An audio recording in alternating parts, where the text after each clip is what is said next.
Good morning, everybody. Welcome to the Game Plan. My name is Gareth Soloway here at VerifiedInvesting.com. And of course, we're going to get into the nitty-gritty chart and data analysis that's going to give us potential trading setups for the day today. All right, first off, we had some big action yesterday in the afternoon. Names like Palantir collapsed to the downside. SMCI, which had been ripping all day long, gave up a massive chunk into the end of the day, putting in a doji and possible top. In addition, this morning, Walmart earnings disappointing, really their guidance. But the biggest thing here is, does this signal that the middle to upper end consumer that's been kind of keeping Walmart afloat, that's been trading down to Walmart, is there an issue there? Are we starting to see the consumer spending across the board starting to taper off? We know what comes next after that. All right, follow me over to the big board here. Let's take a look at what the S&P is doing this morning. We are trading slightly lower. So this was your 10-minute chart yesterday. So again, markets opened a little bit lower yesterday, but remember, we had confirmed above that major technical support. So it had a neutral to upside bias. Sure enough, what happened? We traded generally higher on the day into the close.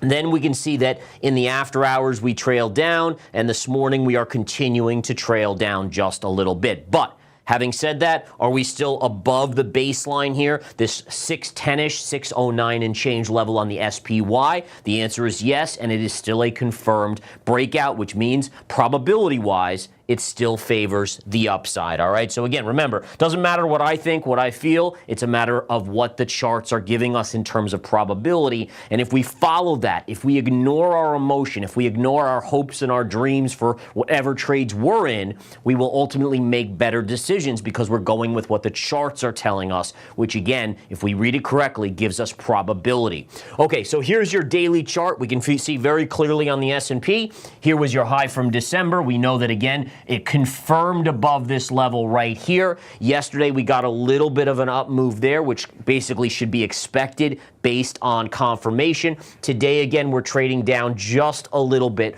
off of yesterday's high. Now, what the big thing for me is going to be is to watch. So Palantir took a major dump yesterday on some insider major. The CEO basically announcing he's going to be selling, I think, 10 million shares or whatever it is. In addition, Trump announced major cutbacks at the Pentagon, which could affect contracts that Palantir has. Obviously, that stock dropped over 10%. It's basically fractionally lower this morning. But the bigger question with Walmart, again, as I said in the early intro, is that are we seeing a crack in the consumer overall? We already know the low-end consumer, right? The low-income consumer can't even go to Dollar General anymore almost. I mean, it's really crazy how bad it's gotten for the lower income. But the middle to upper income with investments in the stock market, they've been doing okay until maybe now. And the reason you could say here, if you look at the stock market all the way prior, right over here, it was always going up, small pullback, higher highs, continuing up. Since December, it's gone sideways.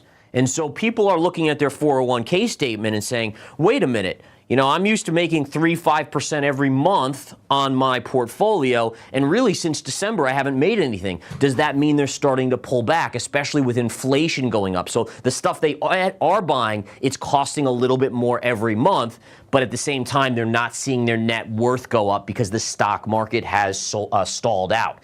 So these little things, again, they're very, very important for us as technicians to keep an eye on. They're little pieces of the puzzle that can go in and explain why we're seeing lines and levels on the charts. All right, looking at the QQQ here, the Qs are down fractionally this morning. You can see, again, we're right at our double top high. So S&P really technically is leading here versus the NASDAQ 100 because the S&P is already above the here on the breakout with a confirmation of that versus the QQQ is still below. We know some of these charts and what they've done.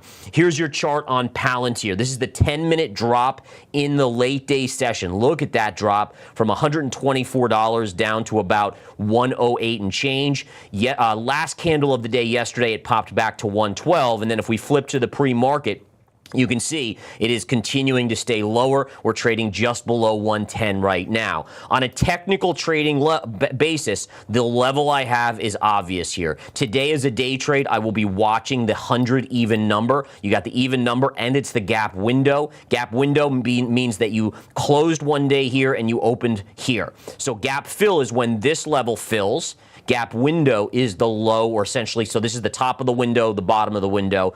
Closing the window fills the gap. This would be your gap window here. All right, so again, 100 even number for a tradable level, yes. Then if it gets through that, you have a lot of downside until you get back to about 83.75. Gap fill would be major support. SMCI today, folks, take a look. Yesterday, we went right up to this level right here.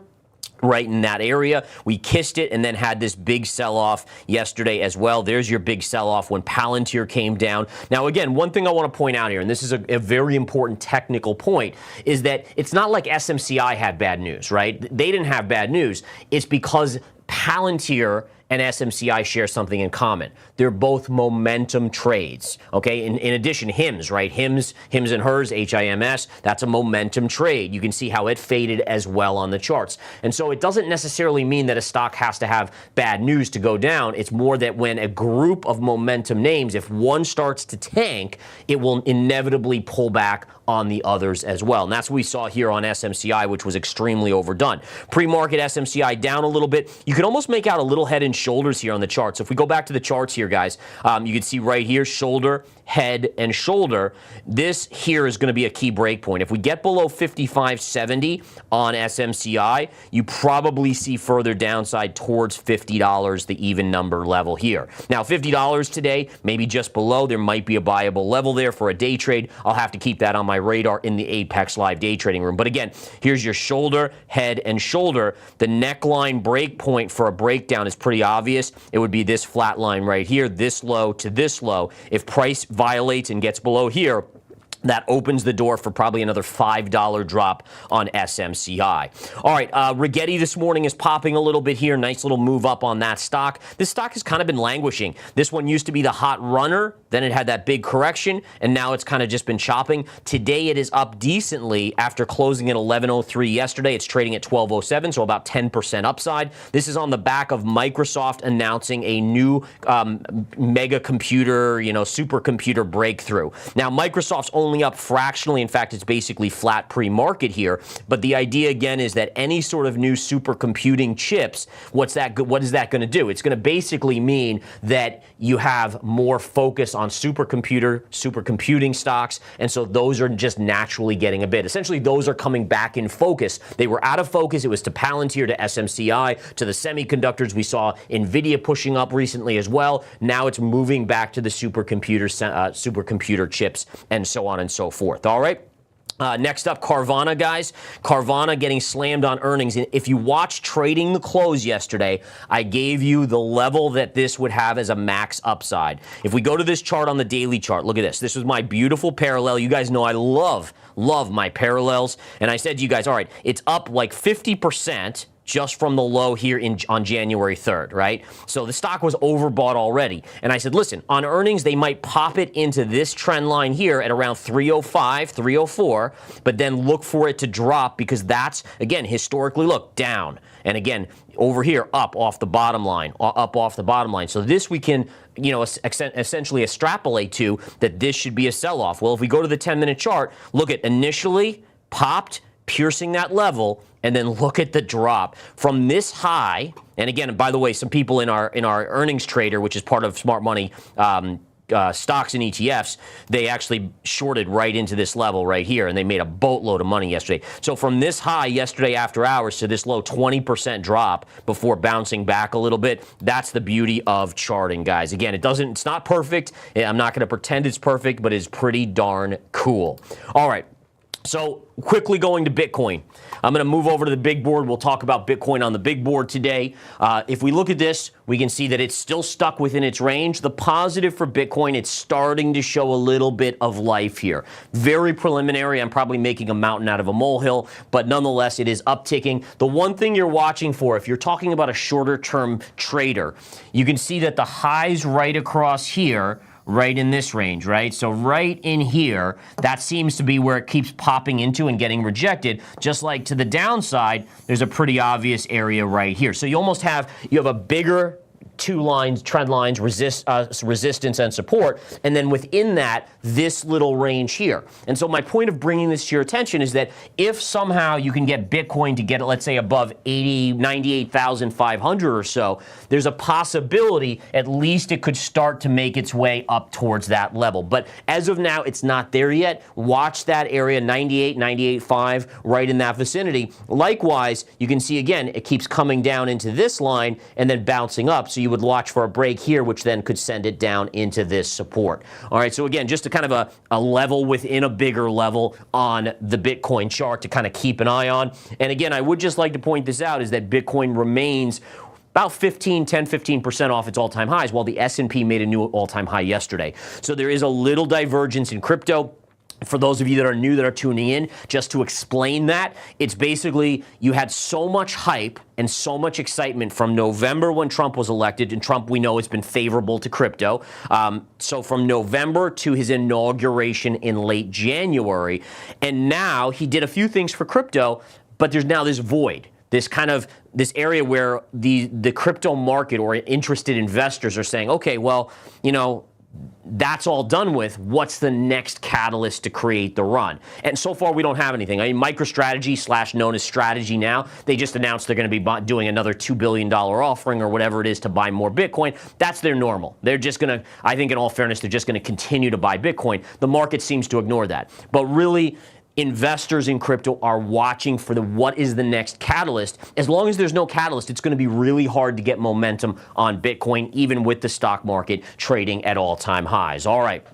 Let's go beer. We're going to take a quick look at the gold chart today. All right, so the gold chart here was making a new all-time high overnight. You can see a little pop here, getting closer and closer to 3,000.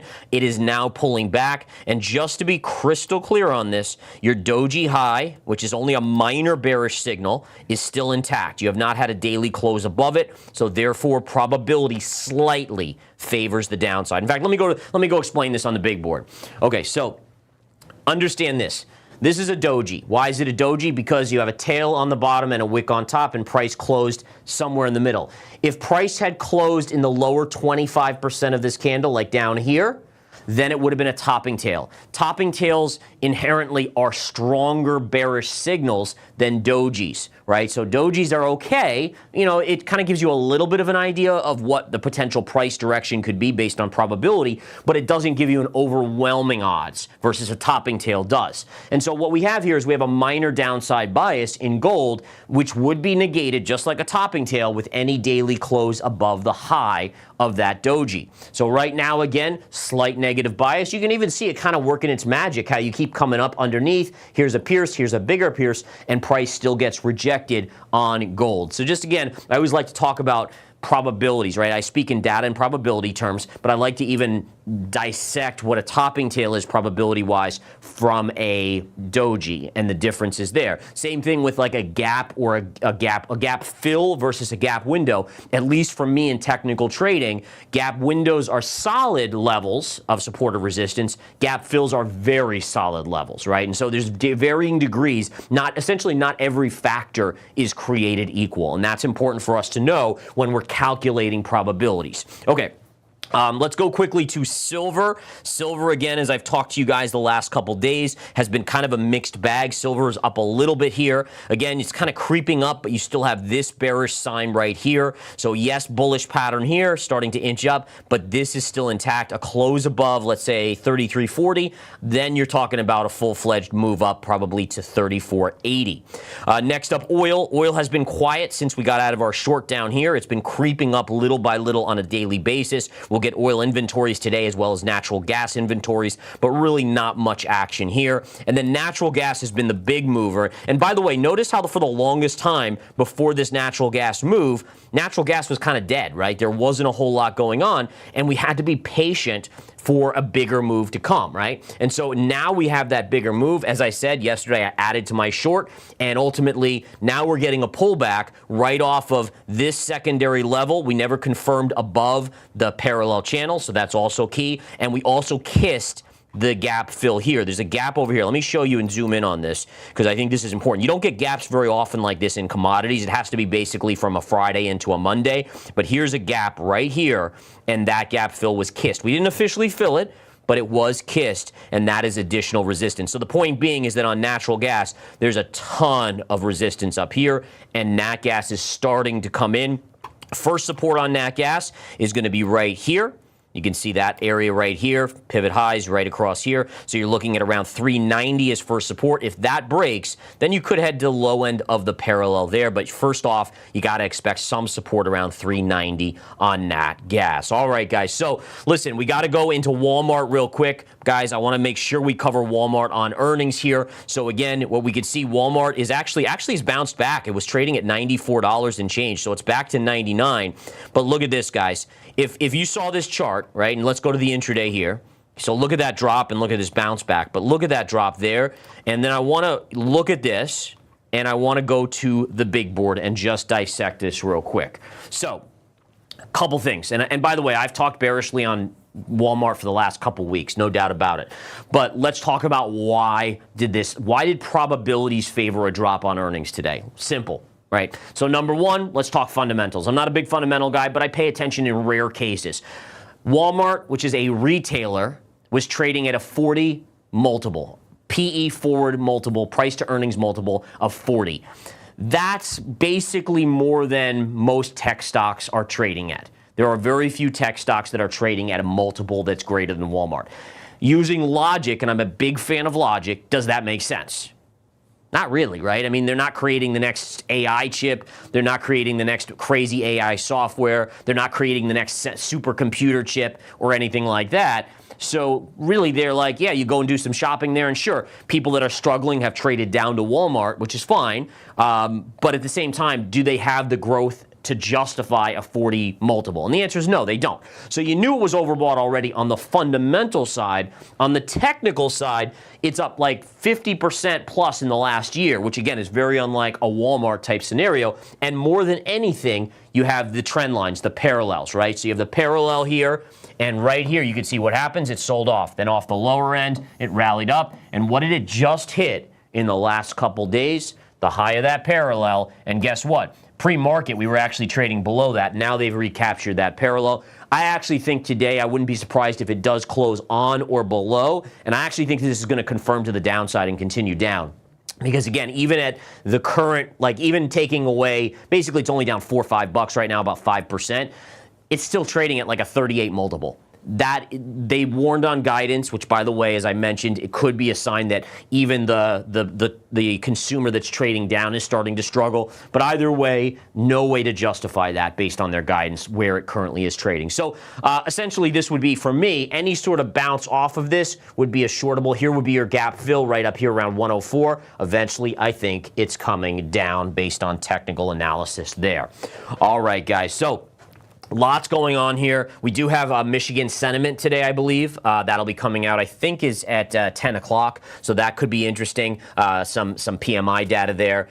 So we'll watch that. But overall, we are watching Walmart, Palantir, SMCI. Even Rigetti is in play today. Carvana is in play. We'll watch to see what Carvana does. It has to go down probably to about 240 before it starts to get interesting on Carvana. I'll be trading that with my traders in the live day trading room as well. All right, guys. I got to get going. I got to get to the trading room, start prepping for the day and for the trades. Thank you guys so much for tuning in. I'll see you tomorrow. Take care.